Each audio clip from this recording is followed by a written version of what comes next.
Hey everybody, welcome back to the channel and welcome back to another Fear the Walking Dead review. This is for episode 4, King County. This has by far been the best episode of the entire season because we can all agree that the season has gotten off to a rocky start because of the direction they're taking the characters. Certain characters that are just beyond infuriating and you want bad things to happen to them.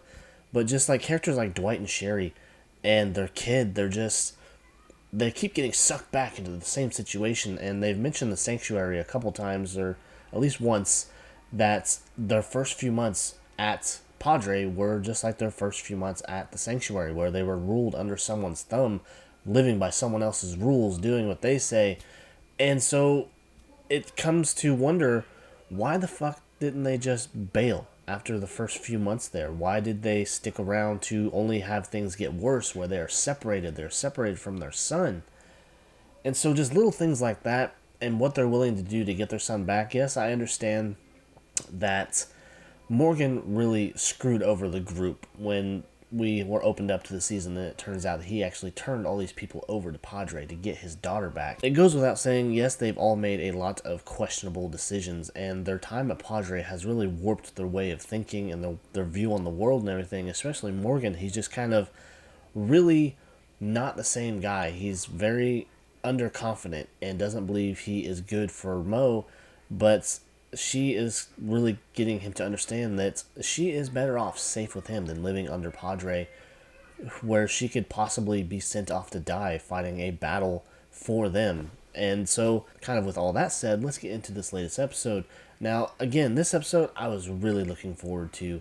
Really looking forward to seeing Morgan go back and be at the beginning again, where it all started, back in King County, Georgia, where he found Rick, and going back to kind of get some clarity on what happened after his time with Rick and the time in between where he, for lack of a better way to put it, he completely lost his fucking mind, where he saw Dwayne get attacked by his Walker wife, and then we kind of got some hazy callbacks or some hazy explanation from Morgan's point of view, because as he explains it, when it happened, all he saw was red, so we didn't know if he was seeing the blood red or if he was seeing red in a rageful sense, where, you know, if you lose your shit, you see red, you want to just flip out. Having him go back and revisit this area and actually explain what happened, explain the after effects of what happened, and just the little bits of information that we were missing from that time in his life. And the episode goes into this, which I am really grateful for, really excited for to kind of go into with you guys. But we go into the episode, Morgan is back in King County. He doesn't really tell anybody why he's there, but he just says he has some unfinished business. And Padre, being kind of paranoid that they think he's going to gather forces to come against them, which is not the case at all. He is going there to put Dwayne to rest, because it turns out Dwayne was actually bitten and turned, but there's still some kind of confusion through the episode, and it leads you to think maybe Morgan imagined the whole thing. Maybe Dwayne didn't actually die. But going into this episode, he goes back there, and it turns out that Grace actually follows him, and she was led there under false pretenses by a signal, or by a code of message that was sent out by Mo, using a song and everything that she knows that only they will understand. And so she kind of brings her family back together, her adopted family nonetheless, but brings them back together and, you know, tries to get them to understand that they don't need Padre. They can leave. They can get out of there and be a family together out in the world, and they only need each other. Because at this point, Mo, she understands and she completely recognizes the fact that Padre is full of shit. That the way they do things, the way they snatch up kids and everything is not the way to live. It's completely twisted and wrong, and just she understands that now, and she wants to be with her family. So she leads Grace out there and hitches a ride unbeknownst to her, getting out there, and just Morgan is really shifty about why he is there, and not really wanting to explain it or go into a whole lot of detail other than he needs to put his son to rest. So it plays that back and forth until Dwight and Sherry show up with a couple other members of Padre, wanting to take him back because they are taking him back to get their son back, who we know was forcibly bitten, and they're using this treatment with radiation that is completely experimental, but I guess it has been proven to work in the past with other patients and everything. So they do this, and so far their son Finch is doing well. He looks well, but at any point he could take a turn for the worse and just die out of the blue, just from either the infection from the bite or from radiation poisoning. So they are there solely to get their son back, but then they kind of work it out to where Finch meets them later at the end of the episode. He kind of hitches a ride with a patrol boat from Padre. They lead them there. But during this whole episode, they are kind of at wits with Morgan and Grace and everybody, trying to get them to understand that they are there just to put Dwayne to West. They're not there to gather forces and go against Padre. But being that Padre, as we learned, is the brother and sister of the original general that started the settlement and everything, they are completely paranoid of the fact that they're going to be attacked and their way of doing things is going to be completely destroyed. So they don't believe Morgan at all. They don't think that he's doing what he says he's doing. And so they're kind of at wits with each other back and forth until the point that they trap Morgan in a burning house with Grace and Mo. They get out, and it's at this point that they make him take them to where he believes Dwayne still is, because we find out in the episode that Morgan has actually kind of blocked out parts of what happened after Dwayne was attacked, and he does not remember them at all. So they go into this house where he believes Dwayne is.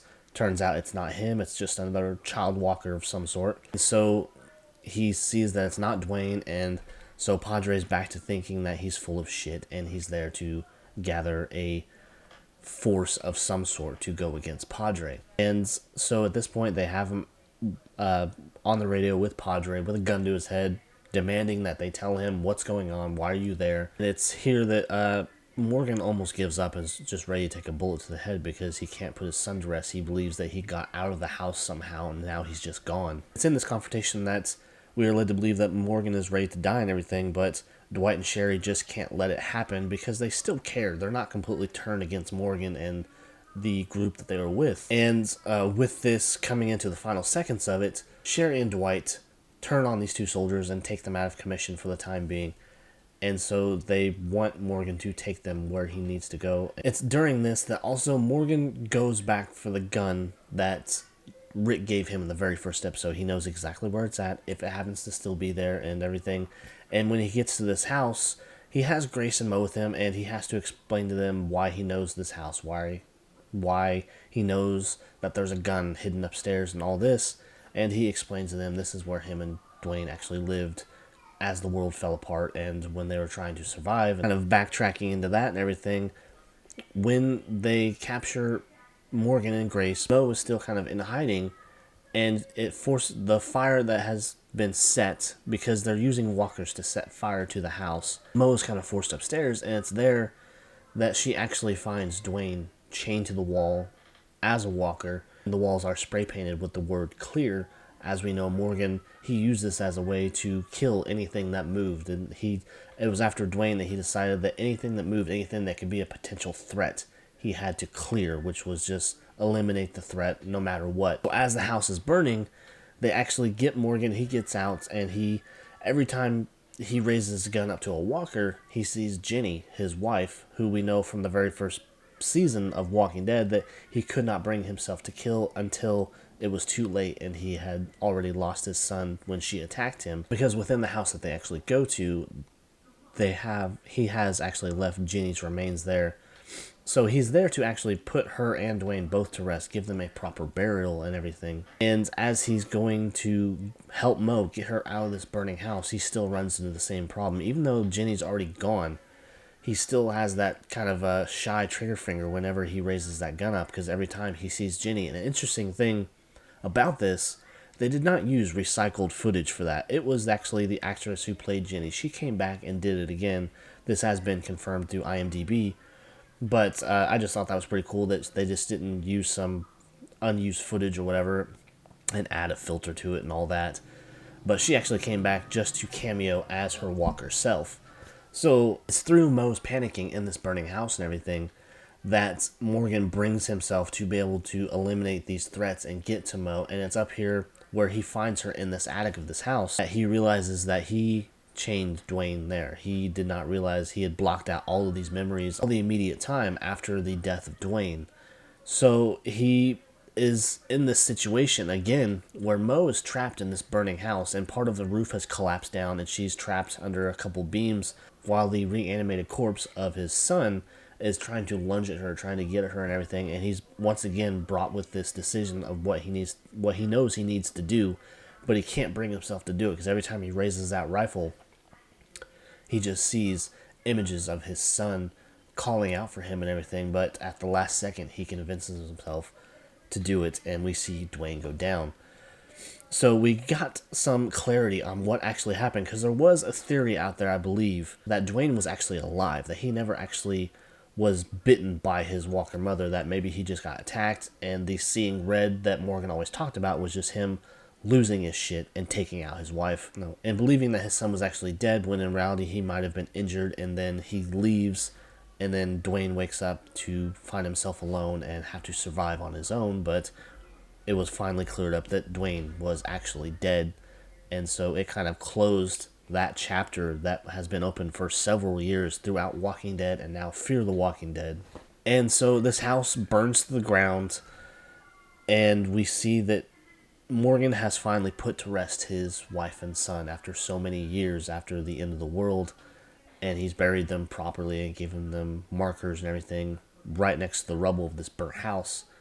And Mo is on the ground flipping through a photo album because she wants to take this photo because she never sees her father smile. So all these pictures are full of him with his wife and son smiling, showing a side of him that she does not know.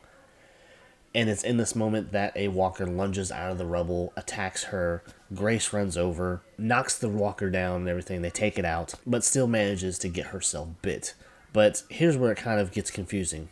And part of it that's going to be infuriating for the next episode, because the next episode, we only got 2 episodes, I believe, until we go on the break. So the episode closes out. Grace is bitten, and Morgan feels like that the experimental radiation treatment that June has been giving Finch, Sherry and Dwight's son, is the only option, that he needs to save her, even though earlier in the episode she reveals that she is actually dying from the radiation poisoning from her former job, where she lost all of her co-workers. She had gotten into a hospital and performed a scan and everything on herself to find out that she is actually dying. She can only have months or so to live, but Morgan wants to save her because she's actually bitten in a place that they can't just sever like they do and with certain other characters. They get this, they hit up Sherry and Dwight, who have gone since to meet their son at this checkpoint, whatever, for this patrol boat. They get there, he's there, but Morgan comes around and convinces them that they need to go back into Padre. So it was all for naught for Sherry and Dwight to get their son, because now they're just heading right back into Padre to hope that June can help Grace save her, even though she is more or less going to die anyways, from what she says. So now the whole next episode, I'm sure, is going to be about trying to find this train car, because we know this train car is on the move. Because that's, as it says in the trailer for the next episode, that's why Padre put it on wheels, so they can move it and not be found easily. So all in all, I really liked this episode. It has by far been the best episode of the season so far, because we got to go back to the beginning. And we got some closure on some things that have been uncertain for several seasons throughout multiple shows. And so it was just really good to see that, and see Morgan get the closure that he needed to finally move on and accept the fact that his original family is gone, and he can kind of let some of that anger and some of that sadness go and kind of focus it elsewhere, focus his energies elsewhere, to where he can take care of his current family, get that confidence back that we know he has to protect Mo. Because I believe after this, Lenny is done with Walking Dead universe. He is going to walk away from this character, so hopefully they give his character a good closure, because like I said, I think we only have 2 episodes left, and then we're going to get the break, and then we'll get the rest of the episodes at the later part of the year. And I really hope they do it right, because there have been a lot of people that have not been happy so far with the season. But anyways, there is my review and kind of breakdown of the episode. If you enjoyed it, please leave the likes below, leave the comments. I want to know what you guys have to say. And as always, if you feel so inclined, please subscribe to the channel. I'd really appreciate it. So until next time, guys, I will see you later. Bye.